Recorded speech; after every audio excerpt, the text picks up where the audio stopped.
Oi, tudo bem? Você sabe que imagem é essa aqui? Se você ainda não sabe, você precisa assistir esse vídeo até o final.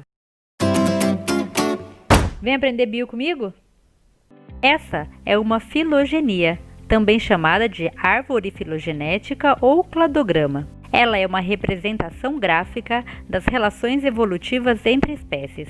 É a partir de filogenias como essa que os taxonomistas atualmente propõem as classificações biológicas.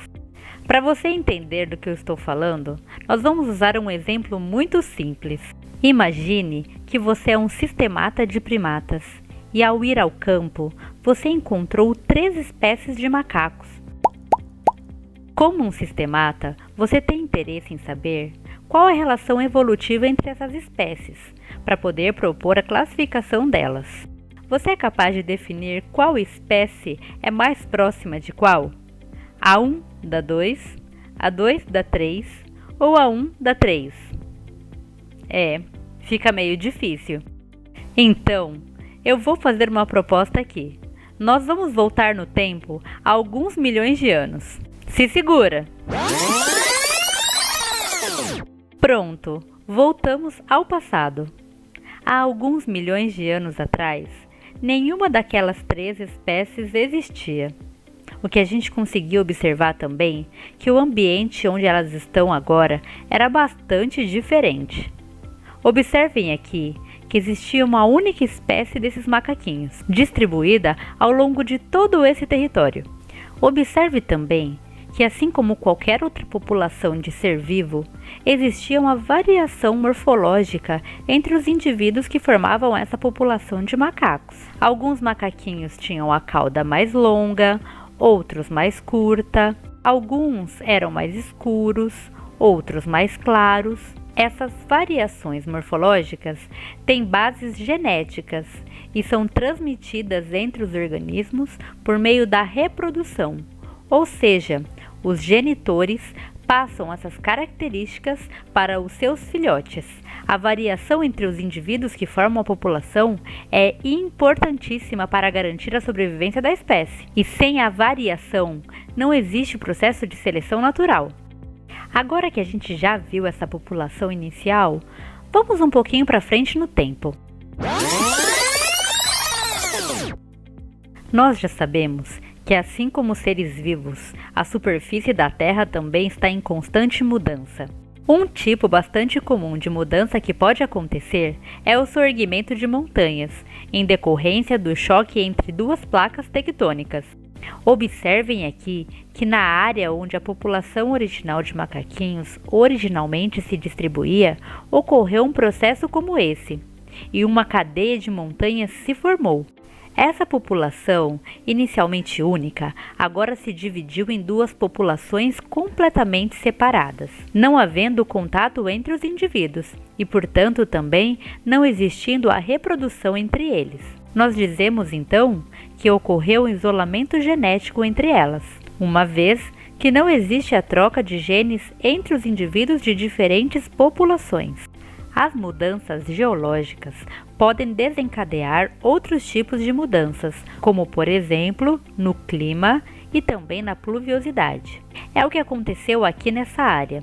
As nuvens que se formavam ali naquela área não conseguiam se distribuir de maneira igual, ficando acumuladas aqui deste lado da montanha, enquanto o outro lado recebia menos chuvas.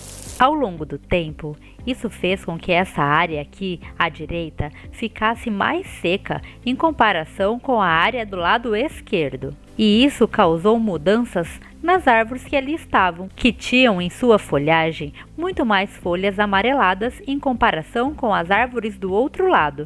Essa mudança no ambiente fez com que aqueles macaquinhos que eram originalmente mais claros conseguissem se camuflar melhor nas árvores. Assim, os macaquinhos mais claros conseguiam sobreviver mais, se alimentar melhor e se reproduzir mais também.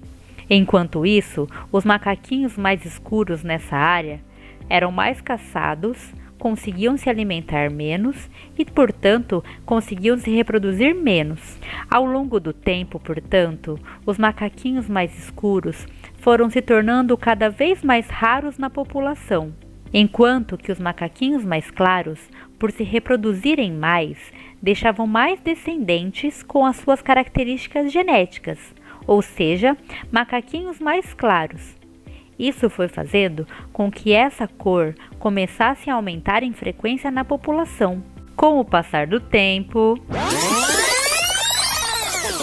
essa população passou a ser formada somente por macaquinhos mais claros, uma vez que essa característica nesse ambiente específico era mais vantajosa.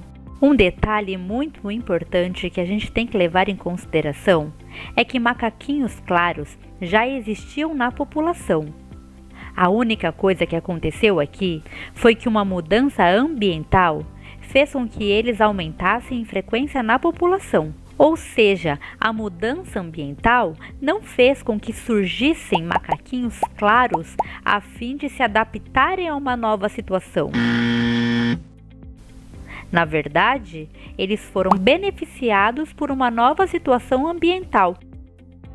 Esse processo recebe o nome de seleção natural, uma vez que o ambiente seleciona características já presentes na população. Ao longo do tempo evolutivo, novas características vão sendo selecionadas, como por exemplo, aqui na população do lado esquerdo, as orelhinhas escuras, enquanto que na população do lado direito, as orelhinhas claras. Nesse ponto aqui, eu já consigo perceber que eu tenho duas espécies diferentes, que se originaram a partir de uma única espécie ancestral, que antes ocupava essa área como um todo. Mas a nossa história não acaba por aí. Vamos um pouquinho mais para frente. O movimento entre as placas tectônicas provocou o rebaixamento de uma área, fazendo com que um braço de um rio se desviasse e começasse a correr por aquela área, dividindo agora essa espécie da esquerda em duas novas populações. Pela falta de habilidade desses macaquinhos nadarem, essas duas populações se tornaram isoladas, uma em cada margem do rio, não ocorrendo reprodução. Portanto, elas se tornaram geneticamente isoladas. A margem esquerda desse rio era frequentemente inundada, fazendo com que as espécies vegetais que ali germinassem morressem quando isso acontecia. Portanto, a vegetação era caracterizada apenas por plantas baixas, arbustos. Por outro lado, a margem direita não sofria inundação, fazendo com que a vegetação pudesse crescer e atingir grande porte. Dessa maneira, as duas populações de macaquinhos estavam submetidas a diferentes condições ambientais. Na população que ficou do lado direito, nós temos macaquinhos com caudas longas e com caudas curtas, assim como acontece na população que ficou do lado esquerdo. Para aqueles macaquinhos que ficaram do lado direito, onde a vegetação era alta, a cauda era muito importante, principalmente para ajudar a escalar as árvores. Já do lado esquerdo, a cauda longa não trazia grandes vantagens. Muito pelo contrário, trazia era prejuízo. Esses macaquinhos, ao se esconder nas moitas, ficavam mais expostos e eram capturados com maior facilidade, pois o predador podia enxergar a sua cauda e ser capturado por ela. Assim, do lado direito, os macaquinhos que tinham caudas longas escalavam as árvores de maneira melhor, conseguiam mais alimento e sobreviviam mais. Ao sobreviver mais, também se reproduziam mais, passando essa característica da cauda longa para os seus filhotes, aumentando, portanto, essa característica na população. Por outro lado, os macaquinhos com cauda curta desse lado do rio tinham desvantagens, sendo mais vulneráveis à predação e também conseguindo menos alimento. Assim, sobreviviam menos e se reproduziam menos, fazendo com que essa característica não fosse passada para muitos indivíduos na população. Do outro lado do rio, a história era inversa. Aqueles macaquinhos que tinham a cauda longa eram capturados mais facilmente, sobreviviam menos e deixavam menos descendentes com essa característica. Já aqueles macaquinhos com caudas curtas conseguiam se esconder melhor, sobreviviam mais e deixavam mais descendentes com essa característica, aumentando sua frequência na população. Com o passar do tempo, ao final desse processo, as duas espécies já diferentes nesses dois ambientes tinham características específicas. Do lado direito do rio estava a espécie com a cauda longa, enquanto que do lado esquerdo do rio, a espécie com a cauda curta. Essas já eram características presentes em indivíduos da população, ou seja, o ambiente selecionou uma característica que já existia na população inicial. E esse é o processo de seleção natural, a mudança de frequência de uma característica em uma população, em virtude de uma mudança ambiental. No final do processo, aquela única espécie que se distribuía desse lado aqui da montanha originou duas novas espécies diferentes da inicial, e essas mudanças não param de se acumular nas diferentes espécies. Por exemplo, como a gente consegue observar aqui, nesses macaquinhos do lado esquerdo, as caudas se tornaram brancas, enquanto que nos macaquinhos do lado direito, elas se tornaram pretas. E ainda, olha só, aquele macaquinho que estava do outro lado da montanha. Agora o seu focinho é um pouquinho mais claro. Vamos acabar a nossa viagem do tempo por aqui. Vamos voltar agora ao tempo atual. Ok, agora que a gente já entendeu como essas espécies foram se modificando ao longo do tempo, você é capaz de me dizer qual é a relação evolutiva entre elas? Nós vimos que a espécie 1 e a espécie 2 se originaram a partir de uma mesma espécie, que havia se isolado do lado de cada montanha. Ou seja, nós podemos dizer que as duas espécies apresentam um ancestral entre elas.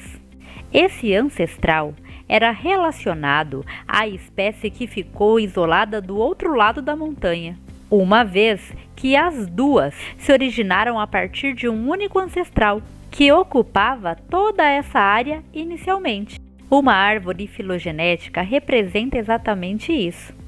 Essas duas espécies aqui são mais próximas entre si, porque compartilham uma história evolutiva mais recente em comum.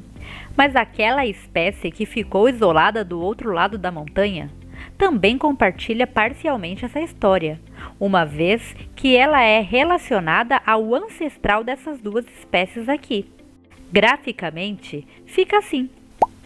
O cladograma, filogenia ou árvore filogenética, portanto, é uma representação gráfica daquilo que aconteceu durante a evolução das espécies. A partir dele, eu posso dizer, por exemplo, que a espécie 1 é mais próxima da espécie 2 do que da espécie 3. Agora que a gente já sabe o que é uma filogenia, fica muito mais fácil a gente observar essa imagem aqui. Até a próxima! Se você quer saber ainda mais, acesse nossos outros vídeos e se inscreva no canal.